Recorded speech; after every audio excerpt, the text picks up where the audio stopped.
I almost feel bad posting this video, I'm not gonna lie. What you're about to see might be one of the most illegal games ever, but I'll show you how you can turn a normal Jandice highroll game into an absolutely disgusting highroll.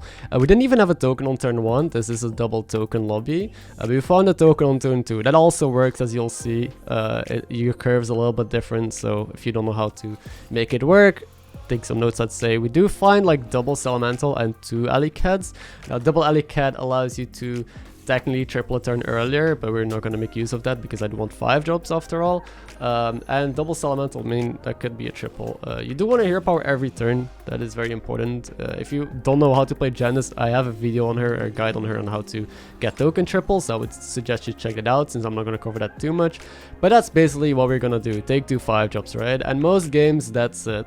You play Jandice, you high roll a bit, get 2 5 drops, and that could be like Nomi Elemental stuff, or Bran Murlocs, or Mama Bear Beast. There's a bunch of stuff you can do on tier 5 as Jandice, because all this hero power also makes it easier to abuse stuff. And essentially that's why Jandice is so strong, and that is why I've been saying that you need to nerf Jandice for ages. Jandice, also this positioning is bad by the way, I know, but I was multitasking a little bit.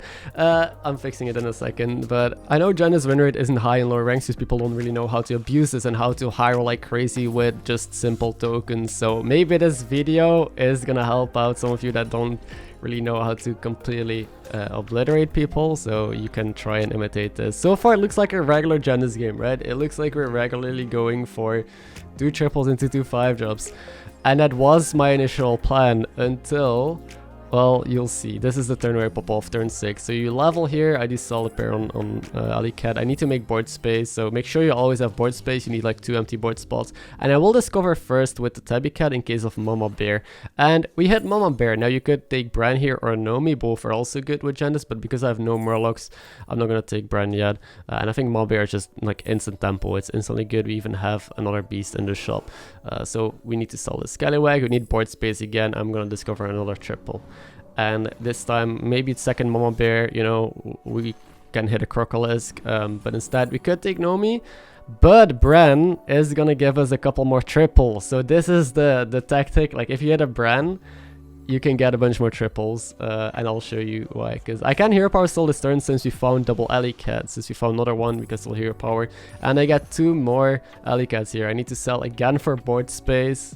Keep an eye out for your board space and for your economy. So now we summon 2 tokens, and next turn we can hero power again and get another triple.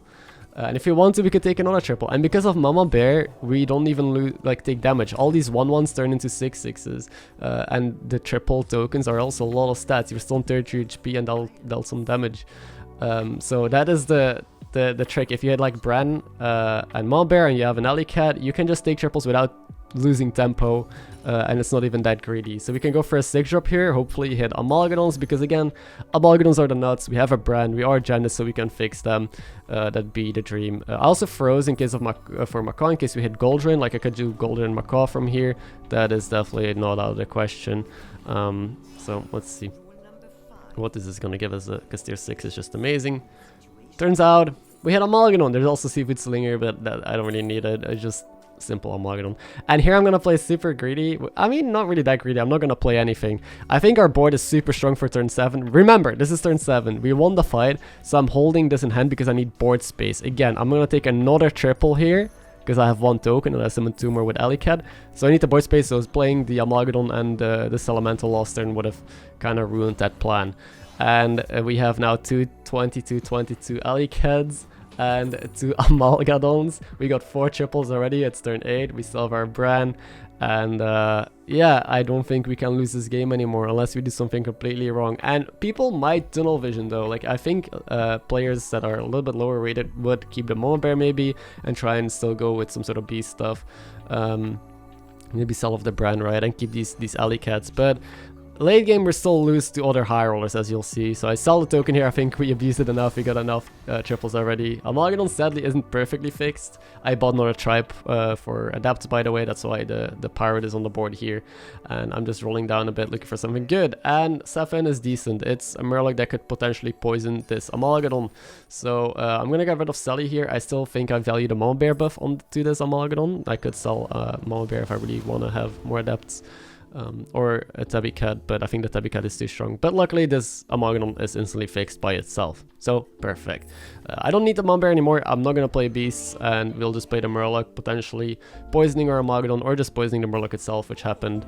And you know, you gotta use your momentum. Don't stay down here. We're so strong. We can always just level, because our end game could just be a bullshit board, right? Like, we can just find Seafood Slingers into more Amogadons, which was my idea. So I'm trying to fix this Amogadon, and now it has poison. Perfect. And I froze for the pair on Bran because, you know what, I'm just gonna go for it. We want a super high roll. We're so ahead. We can just freeze for a pair on Bran and try and triple it, you know, and just do some absolutely broken shit on tier 6. Because look, I'm including this fight. This is like turn 9, I think. We're able to level to tier 6, multiple triples, 2 perfect Amogadons, 220, 222 Tabby Cats. This shouldn't be possible, and we just completely murdered this guy who has a really good setup. Like, it's just not even close. So this is why Jandice needs a nerf, and if you play Jandice, this is why you should value tokens super highly and stay down and make sure you triple into higher tier units. And because we're able to level here now, it's just a playground. We can hit Lookout, Seafood Slingers, more Amogadons, we can do whatever we want. Now my rolls aren't that great, and I decided to just take this elemental buff because it's plus 12 stats. That's not nothing. I do like myself plus 12, and then I can hero power it as well, essentially getting plus 24 this turn. Like, this is like more of a tempo play. It isn't that greedy, but I'm scared that if I roll more and I hit nothing, then I actually did nothing this turn, right? And we could fall behind a little bit if people play Max, for example. But yeah, so that's why I spread out some buffs here and got a bit stronger. But we'll continue up the game plan of just trying to figure out what to do. And guess what? There's the Golden Brand. It's already a top 5. This is a super fast lobby. So that means that we can't really set up for some sort of late game scaling. We just need to pop off and do strong shit. Like, our direction, I think what most people also struggle with is, what am I looking for? What is my direction? What do I pivot into? And the truth is, I don't know. We are not just beasts or murlocs or menagerie. We're just whatever we find. We are just here to do strong stuff that we find on tier 6 and try and murder people with this Golden Brand. I'm gonna sell my Tabby Cats. They were great, but it's a top 4, and I think people are gonna start outsetting it or finding poison. So it's better to just maybe put some more poison murlocs on the board, or some Amogadons if I find them.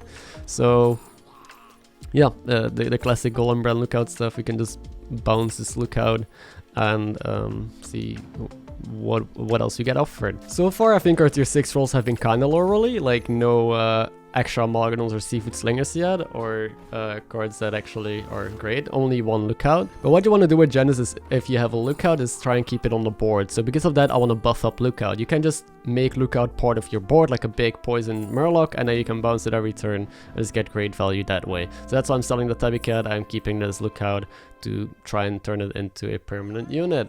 Just gonna play buffs because Golden Brand Murlocs is great. So I guess we're slowly transitioning into Murloc since it has the most potential. We do find a Seafood Slinger and a Lookout in our shop. Life is looking good.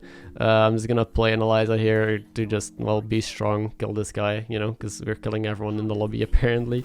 And that's another thing, like the dynamic of the lobby changed a lot. This guy is super strong, by the way. This is an insane elemental board because it's still so early. Like, we're in the late game, but the late game came 1 or 2 or even 3 turns earlier just because there's some insane high rollers. So this guy should have won the lobby, but because we're Jandice, he won't.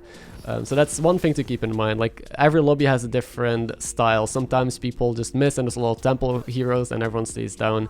You know, lobbies can be very grindy. It all depends on what's happening, but this lobby, because the Nosdormu was killing someone every turn and we were killing someone every turn, it is insanely quick. So that's why I don't really value too much like going for golden selfless and things like that. I just want to be strong and close this out as soon as possible. Well, I just golded the Murloc. You can keep the Seafood Slinger in hand in case you find Amogadons. So that was my original idea, keeping Seafood Slinger, finding Amogadons, and then I can have multiple on the board. But I've been not been rolling any of them, so I just said, fuck it, I'll just golden this Lookout and get some more buffs and maybe some more triples into more Seafood Slingers, and we'll see where we go from there. Or Hamuls are also just still fine. Now another thing is board space and hand space. I needed hand space for this golden lookout, for all the triples I'm discovering, triple in the shop. So take your time. I think one really necessary thing is take your time to think about hand space and board space the turn before or during combat. With the Alley-Cats as well early on, the big mistake that most people make is they don't have enough board space or don't know what to sell, and they panic and they have 10 seconds left and they lose, right?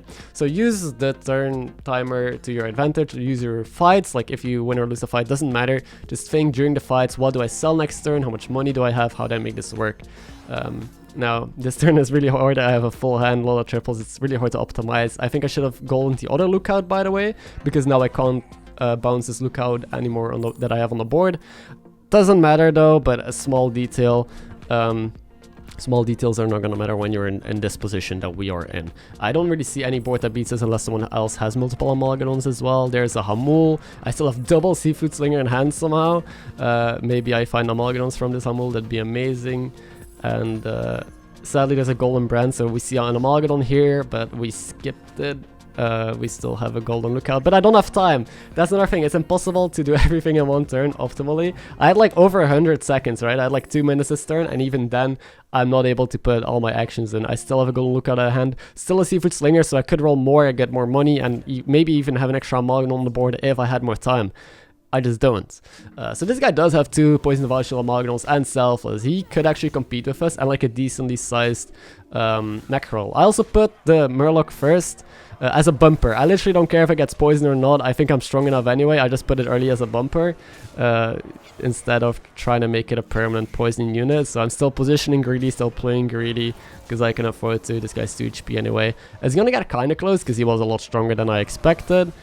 But he has 1 poison left. All of our Murlocs are just way too big. And just like 2... Wait, how many turns has it been that these Murlocs heal? I think only 2 turns, not even 3, right? They're almost at 100 HP already, which is mental because of all the Golden Brand and the Golden Seafood Slingers. Yeah, this guy's dead. And that's the top 2, us versus Cookie. And yeah, I don't think it matters anymore what we do. We could have been AFK 3 turns ago and maybe be fine. Not against this dude, but... in general, we still have 33 HP. We haven't actually lost a fight, obviously, since we did our bullshit. And the guy died to a ghost. So that's Jandice for you. That is how broken this hero is and why it needs a nerf. Thank you for watching. I hope I see you next time.